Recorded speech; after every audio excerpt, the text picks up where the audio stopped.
Hello my dear student, welcome back to my YouTube channel mathematics आसान बाय Mahendra sir. तो आज मैं कंटिन्यू कर रहा हूँ 12th कॉमर्स मैथमेटिक्स पेपर 2 का चैप्टर नंबर 8 का मिसलेनियस एक्सरसाइज। जैसे कि आपको मालूम है कि हमने 12th commerce mathematics paper 1 and paper 2 का एंटायर सिलेबस जो आपका 2020-21 का सिलेबस है हमने पूरा कंप्लीट कर दिया है। ऑल वीडियोस मेरे यूट्यूब चैनल पर अवेलेबल हैं। आप प्लेलिस्ट में जा करके ईच एंड एवरी चैप्टर का वीडियो आप वॉच कर सकते हो। तो चलो मैं कंटिन्यू करता हूं। तो लास्ट वीडियो लेक्चर में हमने मिसलेनियस एक्सरसाइज 8 यानी कि जो प्रोबेबिलिटी डिस्ट्रीब्यूशन चैप्टर है, हमने फर्स्ट क्वेश्चन उसमें सॉल्व कर लिया था, मल्टीपल चॉइस क्वेश्चन था।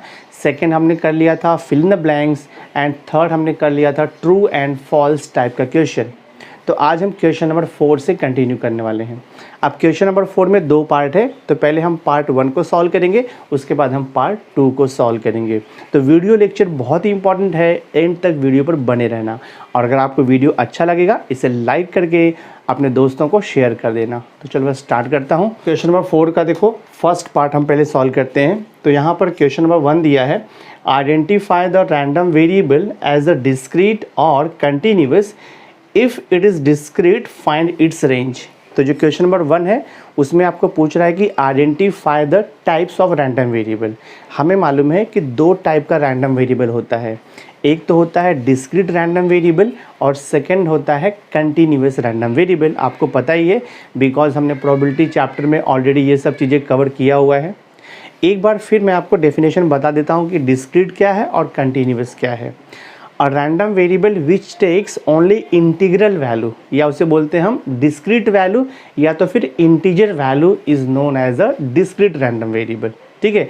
फॉर एग्जांपल अगर x का जो वैल्यू है वो 0, 1, 2, 3, 4, 5 पॉजिटिव इंटीजर या तो फिर -1, -2, -3, -4 लाइक दैट, अगर ये टाइप से रहेगा तो हम उसे बोलते हैं discrete random variable. For example अगर मैंने आपको बोला let x be the number of family members, तो नंबर ऑफ फैमिली मेम्बर 0 भी हो सकता है, 1 हो सकता है, 2 हो सकता है, 3 हो सकता है, लाइक दैट। यानी कि आपको यहाँ पर x का वैल्यू इंटीजर वैल्यू मिलेगा। ठीक है, तो इसे हम बोलते हैं discrete random variable.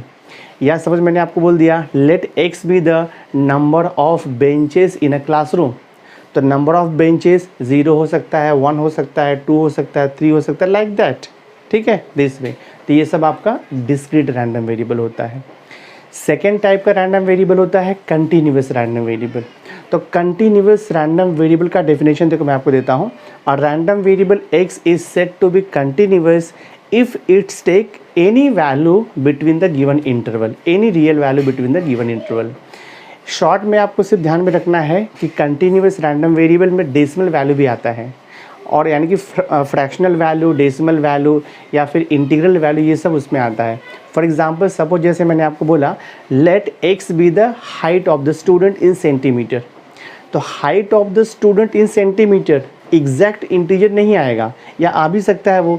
Suppose height of the student है 165 सेंटीमीटर, किसी का हाइट हो सकता है 170.2 सेंटीमीटर, किसी का हाइट हो सकता है 148.3 सेंटीमीटर, या किसी का हाइट हो सकता है 150.3 सेंटीमीटर। तो यहाँ पर जो हाइट है, हाइट जो है वो डेसिमल वैल्यू भी आ सकता है, फ्रैक्शनल वैल्यू आ सकता है, और इंटीग्रल वैल्यू भी यानी कि इंटीजर वैल्यू भी आ सकता है। तो ये टाइप का जो रैंडम वेरिएबल होता है उसे हम बोलते हैं कंटिन्यूअस रैंडम वेरिएबल। तो क्वेश्चन नंबर 1 में आपको वही पूछ रहा है कि आइडेंटिफाई, आपको आइडेंटिफाई करना है कि कौन से टाइप का रैंडम वेरिएबल है, और अगर वो डिस्क्रीट रैंडम वेरिएबल है तो उसका रेंज भी आपको लिखना है। बिकॉज आपको पता है अगर रैंडम वेरिएबल कंटिन्यूअस है तो हम उसका रेंज नहीं लिख सकते, क्योंकि कंटिन्यूअस रैंडम वेरिएबल का जो x का वैल्यू होता है वो इनफाइनाइटली वेरी लार्ज होता है, जो कि लिखना पॉसिबल नहीं होता है। तो देखो 1 बाय 1 मैं स्टार्ट करता हूँ। फर्स्ट सब क्वेश्चन हमें दिया है let x be the number of unemployed graduates with a population of 1 lakh. तो अकॉर्डिंग टू गिवन क्वेश्चन मैंने यहाँ पे रैंडम वेरिएबल x अज्यूम कर लिया है। Random variable x is the number of unemployed graduate with a population of 1 lakh. तो 1 लाख का population है, उसमें से मैंने x को अज्यूम किया है random variable of unemployed graduate. ठीक है, तो हमें बताना है कि वो डिस्क्रीट रैंडम वेरिएबल है या कंटिन्यूअस रैंडम वेरिएबल है। आपको पता है कि यहाँ पर नंबर ऑफ़ अनएम्प्लॉयड ग्रेजुएट बोल रहा है, तो ये नंबर ऑफ़ पर्सन हो गया ना। तो नंबर ऑफ़ पर्सन क्या होगा, 0 हो सकता है, 1 हो सकता है, 2 हो सकता है, 3 हो सकता है। टोटल पॉपुलेशन 1 लाख तक है तो 1 लाख तक जा सकता है ये। इट मे बी पॉसिबल कि कोई भी अनएम्प्लॉयड नहीं है, 0 हो सकता है। इट मे बी पॉसिबल कि ऑल आर अनएम्प्लॉयड, तो 1 लाख भी जा सकता है। तो यहाँ पर जो रैंडम वेरिएबल x का वैल्यू है वो 0, 1, 2, 3, 4, 5 अप टू 1 लाख तक जाएगा। तो ये डिस्क्रीट वैल्यू है, यानी कि इंटीजर वैल्यू है। So it is a discrete random variable. तो मैं यहाँ पे लिखूँगा it is a discrete random variable. हाँ, इट इज़ अ डिस्क्रीट, आप लिखोगे it is a discrete random variable. हाँ, it is a discrete random variable. और अगर रैंडम वेरिएबल डिस्क्रीट है तो आपको उसका रेंज भी लिखना होता है। तो रेंज इक्वल टू कितना हो जाएगा, 0, 1, 2, 3 डॉट डॉट अप टू कितना आएगा, 1 लाख आएगा। हाँ, बिकॉज जो टोटल पॉपुलेशन का साइज़ है वो 1 लाख तक है। तो 0, 1, 2, 3, 4, 5 अप टू 1 लाख ये इसका रेंज हो गया। फर्स्ट क्वेश्चन हमने सॉल्व किया। देखो सेकंड सब क्वेश्चन आपको पूछा है amount of syrup prescribed bye a physician. तो जो सिरप होता है वो सिरप आपका देखो ml यानी कि मिलीलीटर में होता है। मिलीलीटर या उसे हम लीटर बोल सकते हैं। तो लीटर में तो प्रिस्क्राइब नहीं करता है, मोस्टली मिलीलीटर में होता है। तो मिलीलीटर में इसका क्वांटिटी कैसे आएगा आपका, एग्जैक्ट तो नहीं बोलेंगे ना हम लोग कि 1 मिलीलीटर है या फिर 10 मिलीलीटर है या फिर 5 ml है या तो 20 ml है। वो जो बॉटल का क्वांटिटी है, जो नेट क्वांटिटी होगा वो जो सिरप का जो क्वांटिटी है वो एग्जैक्ट मतलब यहाँ पे इंटीजर वैल्यू नहीं हो सकता है। वी कैन नॉट से कि 10 ml 20 ml या फिर 50 ml 100 ml एग्जैक्ट नहीं बोल सकते हम लोग, डेसिमल में भी हो सकता है। हम बोल सकते हैं कि सपोज़ 120.5 ml है या फिर 25.3 ml भी हो सकता है वो। सो डिपेंड्स ऑन द कि वो बॉटल का कंटेंट कितना है। ठीक है, देखेंगे हम लोग। It is a continuous random variable. It is a continuous random variable. It is a continuous random variable आप लिखोगे। It is a continuous random variable. और अगर रैंडम वेरिएबल कंटिन्यूस है तो उसका हमें रेंज नहीं लिखना है, पॉसिबल नहीं होता है वो। थर्ड सब क्वेश्चन देखो आपको दिया है, let x be the weight gained in a week. तो अकॉर्डिंग टू क्वेश्चन मैंने यहाँ पे रैंडम वेरिएबल x को अज्यूम किया है। x be the weight gained in a week, x be the weight gain in a week. तो यहाँ पे वेट है, वेट हो गया, हाइट हो गया, ये सब कंटिन्यूस रैंडम वेरिएबल है। बिकॉज यहाँ पर x का जो वैल्यू है वो इनफाइनाइट है। डेसिमल भी आ सकता है x का वैल्यू, फ्रैक्शन में आ सकता है और इंटीग्रल वैल्यू भी आ सकता है। तीनों पॉसिबिलिटीज़ है। जैसे हम बोलेंगे वेट ऑफ अ स्टूडेंट, तो उसका वेट हो सकता है 54.5 kg। Weight of the student हो सकता है 68.2 kg हो सकता है, या फिर एग्जैक्ट 40 kg हो सकता है, या 45.2 kg हो सकता है। तो जो वेट है वो पॉइंट में पॉसिबल है, यानी कि डेसिमल वैल्यू आ सकता है उसमें। So that's why it is a continuous random variable. तो हम यहाँ पे लिखेंगे it is a continuous random variable. ठीक है, इट इज़ अ, आप लिखोगे कंटिन्यूस रैंडम वेरिएबल हो गया। देखो आपका ये it is a continuous random variable. Fourth sub question हमें दिया है टोटल नंबर ऑफ रैट्स। ठीक है, so according to given question हमें क्वेश्चन में इन्फॉर्मेशन दिया है, वो इन्फॉर्मेशन मैंने यहाँ पे लिखा हुआ है। टोटल नंबर ऑफ रैट्स हमें दिया है 20। देन मेंशन किया है कि number of male rat is 12।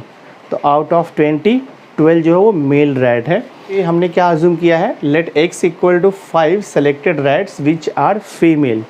तो x is a discrete random variable यहाँ पे होगा, क्योंकि out of 5 sample it may be possible कि 0 फीमेल रैट हो सकता है, या फिर 1 हो सकता है, या फिर 2 हो सकता है, या फिर ऑल 5 रैट्स भी हो सकता है female.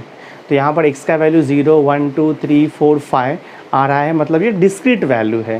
That's why x is a discrete random variable. तो हम यहाँ पे लिखेंगे it is a discrete random variable. हाँ, इट इज़ अ डिस्क्रीट, यहाँ पे लिखो गया it is a discrete random variable. ठीक है, और क्वेश्चन में आपको ये भी पूछा है कि अगर रैंडम वेरिएबल डिस्क्रीट है तो उसका हमें रेंज भी लिखना है। तो मैं देखो यहाँ पे रेंज लिख दूँगा। ठीक है, range equal to total 5 selection हो रहा है ना, आउट ऑफ 12 हम 5 का सिलेक्शन कर रहे हैं। तो 5 का सिलेक्शन कर रहे हैं तो x का वैल्यू 0 फीमेल रैट भी हो सकता है, 1 female rat, 2 female rat, 3 female rat, 4 up to 5 तक ये जा सकता है। ठीक है, तो ये रेंज हो गया आपका। नाउ देखो फिफ्थ सब क्वेश्चन दिया है, let X be the speed of a car in kilometre per hour. तो स्पीड जो है वो ऑलवेज कंटिन्यूस रैंडम वेरिएबल रहेगा, बिकॉज हम एग्जैक्ट नहीं बोल सकते कि कार का स्पीड 50 किलोमीटर पर आवर रहेगा या 40 किलोमीटर पर आवर रहेगा, 80 किलोमीटर पर आवर रहेगा, 90 किलोमीटर पर आवर रहेगा, एग्जैक्ट नहीं बोल सकते हम लोग। वो डेसिमल में भी उसका वैल्यू जा सकता है। कार का स्पीड 50.5 किलोमीटर भी हो सकता है, 90.2 किलोमीटर भी हो सकता है, 80.3 किलोमीटर भी हो सकता है, ठीक है, इट वैरीज। तो यहाँ पर जो स्पीड है वो कंटिन्यूस रैंडम वेरिएबल है, तो हम यहाँ पे लिखेंगे it is a continuous random variable. हाँ, it is a continuous random variable लिखोगे आप, it is a continuous random variable this way. तो क्वेश्चन नंबर जो 1 है फोर्थ का बहुत ही सिंपल था, जस्ट आपको आइडेंटिफाई करना था कि वेरिएबल डिस्क्रीट है या कंटिन्यूस है, और अगर वेरिएबल डिस्क्रीट है तो उसका रेंज क्या आएगा, तो हमने सॉल्व कर दिया।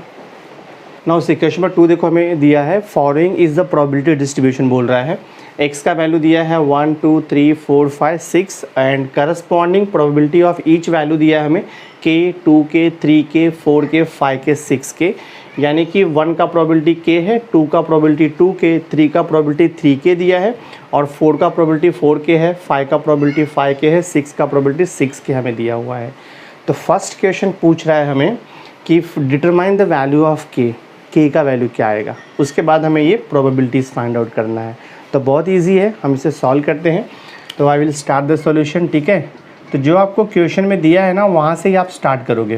क्वेश्चन में आपको दिया है कि following is the probability distribution, तो मैं यहाँ पे लिखूँगा since it is probability distribution, it is a probability distribution. ये क्वेश्चन में दिया है आपको, it is a probability distribution, ठीक है, ऐसा मैं मेंशन किया है क्वेश्चन में। तो प्रोबेबिलिटी डिस्ट्रीब्यूशन का मीनिंग क्या होता है कि ये पीएमएफ है, यानी कि प्रोबेबिलिटी मास फंक्शन है। और आपको पता है कि प्रोबेबिलिटी मास फंक्शन का 2 कंडीशन होता है। फर्स्ट कंडीशन है कि जितना भी प्रोबेबिलिटी वैल्यू है वो 0 और 1 के बीच में आना चाहिए, इंक्लूडिंग 0 एज वेल एज 1। और सेकेंड कंडीशन होता है कि सिग्मा पी एक्स, यानी कि each value of probability add करके आंसर 1 आता है। तो हमें के का वैल्यू फाइंड आउट करना है, तो मैं सेकेंड प्रॉपर्टी यूज़ करूँगा। तो हम यहाँ पे लिखेंगे since for a PMF, for a PMF लिखो या तो फिर प्रोबेबिलिटी मास फंक्शन लिखो, कोई प्रॉब्लम नहीं है, सेम थिंग है।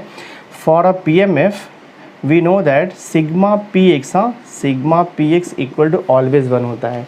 सिग्मा पी एक्स का मीनिंग होता है sum of all the probability values. तो मैं देखो यहाँ पे ऐड करूँगा, so this will be K plus 2k plus 3k plus 4k plus 5k plus up to आपको दिया है 6k इक्वल टू ये 1 रहेगा, ठीक है।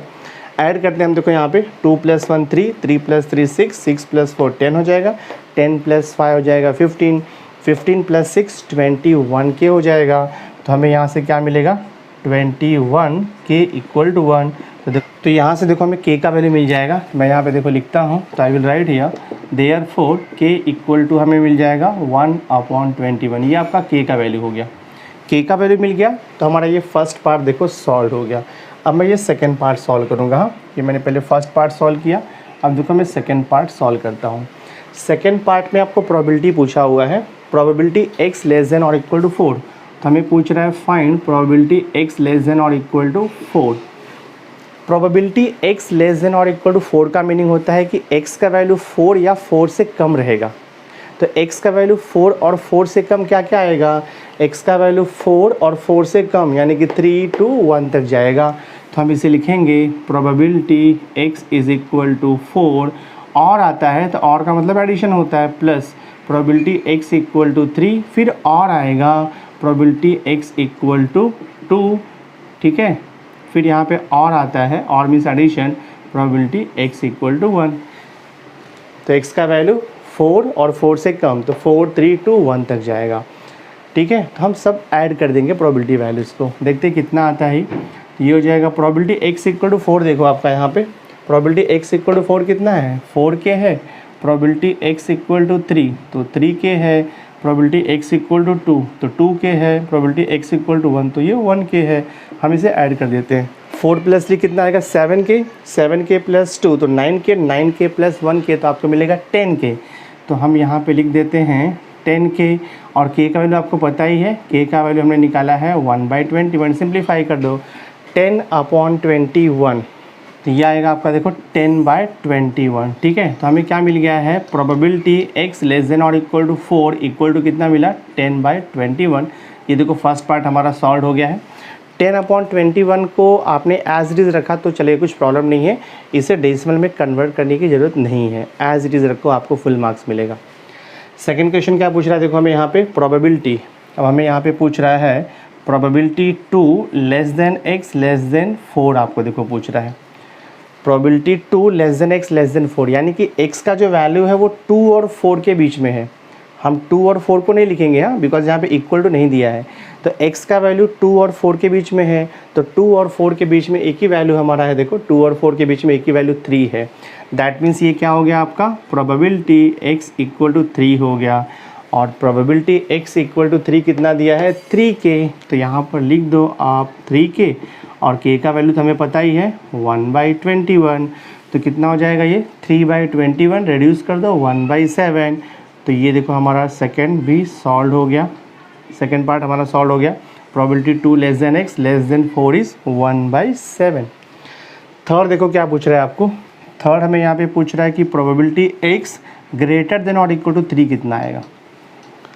प्रोबेबिलिटी x ग्रेटर देन और इक्वल टू 3 का मीनिंग होता है x का value 3 and more than 3, that means value of x will be either 3 और 4 और 5 और 6।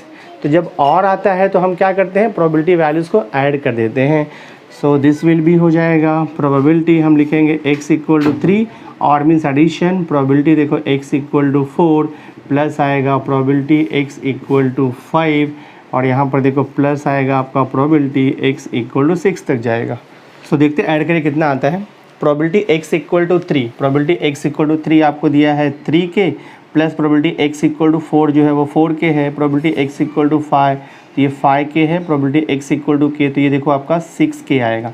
एडिशन करते हैं हम इसे, तो देखो 6 प्लस 5 कितना हो जाएगा 11, 11 प्लस 4 किया तो 15, 15 प्लस 3 किया तो आएगा 18, तो ये हो जाएगा आपका देखो 18, तो ये हो गया आपका देखो 18k, k का वैल्यू हमें मालूम है, तो ये हो जाएगा देखो आपका 18 इंटू k का वैल्यू है 1/21, तो यहाँ पे पुट कर दो 1/21, तो 18/21 हो गया। मैं इसे रिड्यूस कर दूंगा, 3 से कैंसिल होगा, ये हो जाएगा 3 6 जा एंड 3 7 जा 6/7 आएगा आपका आंसर। तो प्रोबेबिलिटी x ग्रेटर देन और इक्वल टू 6/7 आ गया, probability 2 less than x less than 4 1/7 आ गया, प्रोबेबिलिटी x लेस देन और equal to 4 10/21, and probability x equal to k आपको कितना sorry and value of k कितना, and value of k is 1/21। तो ये हमारा सम कम्प्लीटली सॉल्व हो गया है। तो अगर ये टाइप का क्वेश्चन आपको बोर्ड एग्जाम में पूछेगा तो वो 4 मार्क के लिए पूछेगा, ठीक है। नाउ सी क्वेश्चन नंबर 4 का देखो थर्ड क्वेश्चन हमें पूछा हुआ है। Question is following is the probability distribution. Probability distribution मतलब वो प्रोबेबिलिटी मास फंक्शन है, ठीक है। तो यहाँ पर क्वेश्चन क्या पूछ रहा है कि find the probability that, first सब क्वेश्चन है x इज़ पॉजिटिव, यानी कि x का जो वैल्यू वो पॉजिटिव है। तो हमें देखो फर्स्ट क्या फाइंड आउट करना है, प्रोबेबिलिटी x इज़ पॉजिटिव बोला है, ठीक है। प्रोबेबिलिटी x इज़ पॉजिटिव, तो रैंडम वेरिएबल का पॉजिटिव वैल्यू चेक करते हैं हम लोग टेबल में। तो रैंडम वेरिएबल x का पॉजिटिव वैल्यू है 1 2 and 3, 0 neither positive nor negative होता है। तो x equal to positive value means 1 2 3 आएगा, तो हमें क्या करेंगे, that means probability x equal to 1 और प्रोबेबिलिटी x इक्वल टू 2 और प्रोबेबिलिटी x इक्वल टू 3, ये हम ऐड कर देंगे और मतलब एडिशन होता है। तो पॉजिटिव वैल्यू 1 2 3 था, तो हम तीनों का प्रोबेबिलिटी ऐड कर देंगे। देखते हैं क्या दिया है हमें। प्रोबेबिलिटी x इक्वल टू 1 कितना दिया है 0.25, तो लिख दो आप 0.25 प्लस देखो यहाँ पर प्रोबेबिलिटी x इक्वल टू 2 कितना दिया है 0.15 plus probability x equal to 3 हमें दिया है 0.1, जस्ट आपको ऐड करना है 0.25 प्लस 0.15 0.40 होगा, 0.40 प्लस 0.1 तो हमें कितना मिलेगा 0.5 लिखो या तो फिर 0.50, कोई प्रॉब्लम नहीं है। तो देखो आपका फर्स्ट पार्ट सॉल्व हो गया। प्रोबेबिलिटी x इज़ पॉजिटिव कितना मिला 0.5। अब हम सॉल्व करेंगे सेकेंड सब क्वेश्चन। देखो यहाँ पर सेकेंड सब क्वेश्चन आपको क्या पूछ रहा है, probability x is non negative. हाँ, मैं यहाँ पे फाइंड आउट करूँगा probability x is non negative. ठीक है, probability x is non negative होना चाहिए। तो क्या आएगा ये, probability x is non negative, तो x का वैल्यू नेगेटिव नहीं रहेगा। तो नेगेटिव नहीं रहेगा मतलब क्या रहेगा, वो पॉजिटिव वैल्यू रहेगा और ज़ीरो रहेगा। तो हमें क्या फाइंड आउट करना है, प्रोबेबिलिटी x इक्वल टू 0, 1, 2, 3 निकालना है। तो हम यहाँ पे लिखेंगे probability x equal to 0 plus probability x equal to 1 plus आएगा probability x equal to 2 plus यहाँ पर प्रोबेबिलिटी x इक्वल टू 3 तक जाएगा। Probability x is non negative, value substitute कर दो, टेबल में आपको दिया ये सब। प्रोबेबिलिटी x इक्वल टू 0, तो 0.20 प्लस ये हो जाएगा 0.25 प्लस देखो यहाँ पर 0.15 दिया है, देन आपको यहाँ पर दिया है 0.1 दिया हुआ है। ठीक है, जैसे हमने ऐड कर दिया, देखो 0.25 प्लस 0.15 0.40 होगा और ये 0.1 तो 0.50, 0.50 प्लस 0.20 तो हमें मिलेगा 0.70 मिल जाएगा। तो हम यहाँ पे लिख देंगे 0.70। तो आपका सेकंड सब क्वेश्चन भी सॉल्व हो गया है। अब हम सॉल्व करेंगे, देखो यहाँ पर थर्ड सब क्वेश्चन। थर्ड सब क्वेश्चन हमें क्या पूछ रहा है, x is an odd number. तो हमें फाइंड आउट करना है probability x is odd number. ठीक है, प्रोबेबिलिटी x इज़ ऑड या ऑड नंबर बोल दो आप। देखो ऑड नंबर क्या क्या दिया आपको, ऑड नंबर आपको मिलेगा 1 और 3, ये दो हो गया ऑड नंबर। नेगेटिव भी मिलेगा हमें -1 और -3, ये भी आपका ऑड नंबर है। तो ऑड नंबर में नेगेटिव ऑड नंबर भी आएगा और पॉजिटिव ऑड नंबर भी आएगा। अगर आप नेगेटिव ऑड नंबर देखोगे तो हमें मिलेगा -1 और -3, पॉजिटिव ऑड नंबर देखोगे तो आपको 1 और 3 मिलेगा। मैं यहाँ पे लिखूँगा प्रोबेबिलिटी x इक्वल टू कितना होगा, 1 आएगा, और probability x equal to 3 plus probability x equal to -1 और प्रोबेबिलिटी x इक्वल टू -3। ये सब ऑड नंबर्स है, इसका प्रोबेबिलिटी लिख दिया हमने। अब दिस इज इक्वल टू जाएगा, देखो आपका प्रोबेबिलिटी x इक्वल टू 1, तो प्रोबेबिलिटी x इक्वल टू 1 हमें दिया है 0.25 plus probability x equal to 3 आपको दिया है 0.1 plus probability x equal to -1 कितना दिया है 0.15 plus probability x equal to -3 दिया है 0.05। जस्ट हमें ऐड करना है, सॉल्यूशन आपको मिल जाएगा। 0.25 प्लस 0.10 तो 0.35 हो जाएगा, 0.35 प्लस 0.15 तो 0 पॉइंट हमें मिलेगा 50, 0.50 प्लस 0.05 आपको मिलेगा 0.55, तो लिख दो 0.55। तो थर्ड सब क्वेश्चन का आंसर आएगा 0.55। ठीक है, फोर्थ सब क्वेश्चन देखो हमें क्या पूछ रहा है, फोर्थ सब क्वेश्चन है x इज़ इवन नंबर। हाँ, मैं यहाँ पे लिखूँगा probability x is even. Probability आपको पूछ रहा है कि x is an even number. तो देखते हैं इवन नंबर हमें क्या क्या दिया है। तो जो गिवन डिस्ट्रीब्यूशन है x का वैल्यू इवन क्या क्या रहेगा, 0 इवन नंबर में काउंट करते हैं हम, 2 आपका इवन नंबर है, देन देखो यहाँ पर -2 इवन नंबर है, तो 3 नंबर्स आएगा, एक 0 आएगा, 2 आएगा और -2 आएगा, ये इवन नंबर है। तो यहाँ पे लिखेंगे हम लोग प्रोबेबिलिटी x इक्वल टू कितना हो जाएगा, देखो आपका -2 आएगा, और प्रोबेबिलिटी x इक्वल टू 0 रहेगा, प्रोबेबिलिटी x इक्वल टू 0 और आएगा probability x equal to 2, because इतना ही हमें यहाँ पर इवन नंबर दिया हुआ है। अब हर एक का प्रोबेबिलिटी वैल्यू मैं यहाँ पे लिख के ऐड कर देता हूँ। प्रोबेबिलिटी x इक्वल टू -2 कितना दिया है 0.1 है, plus probability x equal to 0 देखो आपका 0.20 plus probability x equal to 2 हमें दिया है 0.15।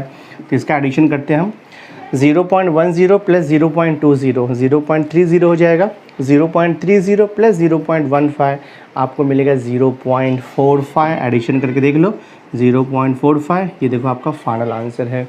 तो question number 3 fourth sub question था, ऑल हमने सॉल्व कर दिया। नाउ सी क्वेश्चन में 4 देखो आपको दिया है, the PMF of a random variable x is given bye. PMF का मतलब आपको मालूम ही है, PMF का मतलब होता है कि प्रोबेबिलिटी मास फंक्शन। ठीक है, the PMF of a random variable x is given by probability capital X equal to small x, phi c x है, कॉम्बिनेशन यूज़ किया है। phi c x का मीनिंग होता है कि selection of x object out of 5 object, इसका meaning ये होता है। इनटू दिया है 1/2⁵, तो 2⁵ हो जाएगा आपका 32, मतलब ये 1/32 आपको दिया हुआ है। x का वैल्यू क्या है 0 1 2 3 4 अप टू 5 तक दिया है। ठीक है, एंड यहाँ पर आपको बोला है कि this is equal to 0 otherwise, यानी कि अगर x का वैल्यू 0 1 2 3 4 है तो उसका प्रोबेबिलिटी ये आएगा। बट अगर x का वैल्यू 0 1 2 3 4 5 के अलावा कोई और वैल्यू है तो उसका प्रोबेबिलिटी ऑटोमेटिकली 0 हो जाएगा। इसका मीनिंग होता है 0 अदरवाइज। तो हमें शो दैट है प्रोबेबिलिटी x लेस देन और equal to 2 is equal to probability x greater than और इक्वल टू 2। तो ये हमें प्रूफ करना है, बहुत ईजी है। मैं पहले प्रोबेबिलिटी x लेस देन और इक्वल टू 2 निकालूंगा, उसके बाद में प्रोबेबिलिटी x ग्रेटर देन और इक्वल टू 3 निकालूंगा और दोनों का आंसर सेम आएगा, वैसा हम प्रूफ करेंगे। तो स्टार्ट करता हूँ। देखो मैं यहाँ पर प्रोबेबिलिटी x लेस देन और इक्वल टू 2, ठीक है। प्रोबेबिलिटी x लेस देन और इक्वल टू 2 का मीनिंग होता है कि x का वैल्यू 2 और 2 से कम रहेगा। तो x का वैल्यू 2 और 2 से कम, यानी कि x का वैल्यू 2 1 0 हो जाएगा, यानी कि 0 1 2 हो जाएगा। So that will be probability either x equal to 0 और x इक्वल टू 1 और क्या आएगा x इक्वल टू 2, ठीक है। और मतलब एडिशन होता है प्रोबेबिलिटी में, मालूम है आपको। सबका प्रोबेबिलिटी देखो यहाँ पे निकालता हूँ। So this is equal to probability x equal to 0। Simply क्या करना है आपको, x का वैल्यू 0 ये PMF में आपको पुट कर देना है, बिकॉज यहाँ पर क्या दिया है probability capital X equal to small x, और स्मॉल x का वैल्यू हम 0 लेंगे। देखते क्या आता है। तो ये हो जाएगा आपका 5c 0 हो जाएगा इंटू 1/2 है, तो 2 को मैं 32 भी लिख सकता हूँ, कोई इशू नहीं है। 2 इंटू 2 इंटू 2 5 टाइम्स किया तो आपको मिल जाएगा 32 प्लस। देखो यहाँ पर नेक्स्ट हमें निकालना है प्रोबेबिलिटी x इक्वल टू 1। तो PMF में हम x का वैल्यू 1 सब्स्टिट्यूट कर देंगे, तो ये हो जाएगा आपका 5c1 इंटू 1/2 मतलब 32 है, वो एज इट इज़ रहेगा प्लस। नेक्स्ट है प्रोबेबिलिटी x इक्वल टू 2। तो हम x का वैल्यू यहाँ पर PMF में 2 पुट करेंगे, तो ये हो जाएगा आपका 5c2 into 1/2 means 32 as it is रहेगा। अब जस्ट इसे आपको सिंप्लीफाई करना है। तो मैंने जब आपको प्रोबेबिलिटी डिस्ट्रीब्यूशन सिखाया था तो उसमें कॉम्बिनेशन का प्रॉपर्टी दिया था। 5c0 का वैल्यू ऑलवेज 1 आएगा, ठीक है। nc0 1 होता है, ऑलवेज रिमेंबर, इनटू ये 1/32 एज इट इज़ रहेगा प्लस 5c1 का वैल्यू ऑलवेज 5 होता है, nc1 का वैल्यू n होता है, मैंने आपको दिया है सब प्रॉपर्टीज़। तो ये 5 हो जाएगा इंटू 1/32 प्लस 5c2 कैसे निकालना है आपको मालूम है। 5c2 लिखेंगे हम 5 इंटू 4/2 इंटू 1, ये भी मैंने आपको कॉन्सेप्ट बताया हुआ है, और ये इंटू 1/32 देखो दिया है, ठीक है। अब जस्ट आपको सिंप्लीफाई करना है, तो मैं सिंपल वे से क्या करता हूँ ना, 1/32 को कॉमन ले लेता हूँ, बिकॉज तीनों भी टर्म्स में 1/32 है। तो हम 1/32 को कॉमन लेते हैं तो कितना बचेगा, यहाँ पर 1 बचेगा प्लस देखो 5 बचेगा प्लस, और ये कैंसिल कर सकते हो ना आप, 2 1 ज़ा 2 2 ज़ा, तो 5 2 ज़ा यहाँ पर कितना बचेगा 10। तो 1/32 ईच टर्म से हमने कॉमन ले लिया। देखते क्या बच रहा है ये। तो 10 प्लस 5 करोगे तो 15 आएगा, 15 प्लस 1 किया तो 16/32 हो जाएगा, और 16/32 को आप लिख सकते हो 1/2 भी लिख सकते हो, ठीक है। तो हमें यहाँ से क्या मिल गया, therefore probability x less than और इक्वल टू 2 मिल गया आपको हाफ। दिस वे आप इसे इक्वेशन नंबर 1 दे सकते हो।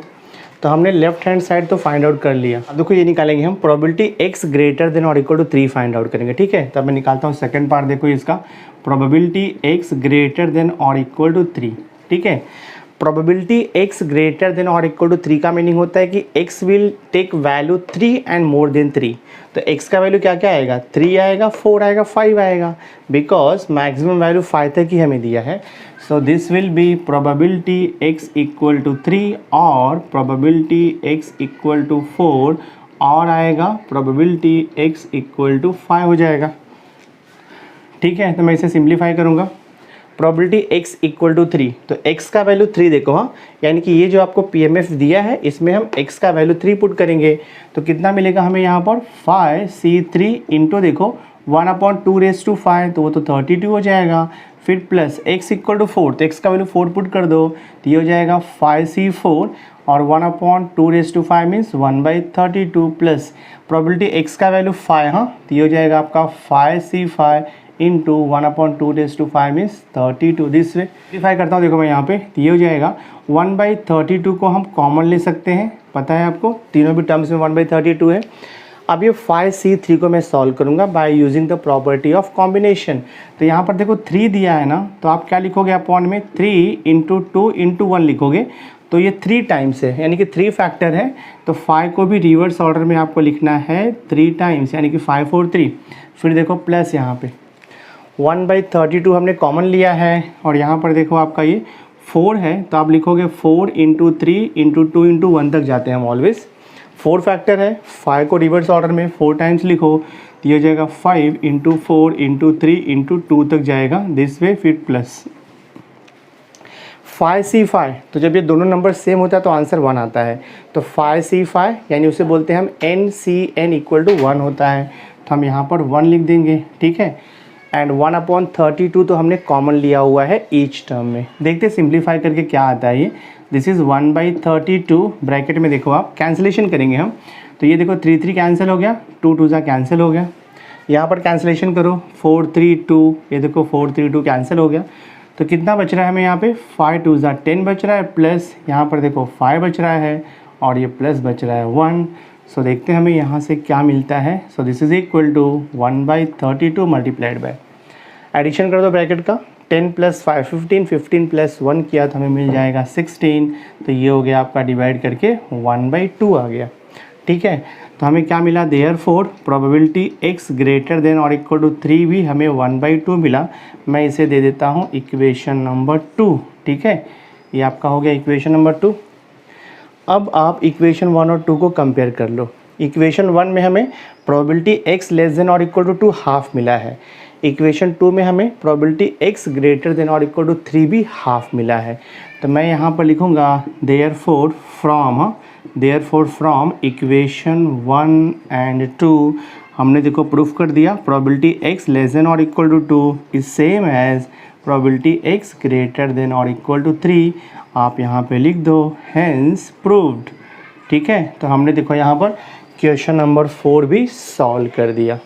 नाउ सी क्वेश्चन नंबर 5 देखो आपको दिया है, रैंडम वेरिएबल x का वैल्यू दिया है 1 2 3 4 5 दिया है एंड करस्पॉन्डिंग प्रोबेबिलिटी आपको दिया है 1/20 3/20 a है 2a है 1/20 है। Question is given distribution is a probability mass function.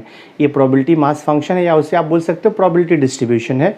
तो हमें क्या फाइंड आउट करना है, कांस्टेंट a का वैल्यू निकालना है and also obtain the CDF।